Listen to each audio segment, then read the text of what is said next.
দেখতেছেন আমি ব্যাডমিন্টন খেলতেছি, সাথে আছে আমার আব্রাহাম খান জয় ওরফে কল্লক মামা।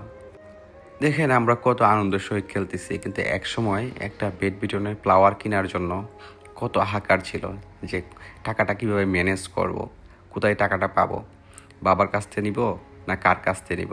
তো সবাই বন্ধুবান্ধব মিলে বা সবাই ভাই বাদার মিলে অনেক কষ্ট করে টাকা অ্যারেঞ্জ করে 1 প্যাকেট 2 প্যাকেট ফ্লাওয়ার কিনতাম। এই দিনগুলো আসলে খুব মনে পড়ে গেল।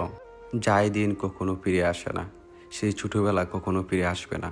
কিন্তু এখন পকেটে টাকা আছে, ফুল কেনার টাকা আছে, কিন্তু খেলার মতো সময় থাকে না, খেলার মতো আগের মতো ইচ্ছে হয় না, অনুভূতিগুলো আগের মতো কাজ করে না। যেই দিনগুলো চলে গেছে এই দিনগুলো কি ফিরে আসবে?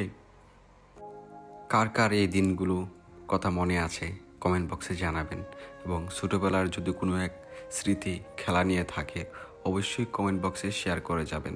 সত্যি আমার যে মনে পড়ে যে আমি যখন খেলার জন্য ফ্লাওয়ার কেনার জন্য টাকা থাকতো না, তখন এই স্মৃতিগুলো আসলে আমার খুব মনে পড়ছে, যে এজন্য ছোট্ট একটা ব্লগের আকারে ভিডিও ধারণ করে আপনাদের সাথে প্রেজেন্ট করলাম। ধন্যবাদ, ভালো থাকবেন।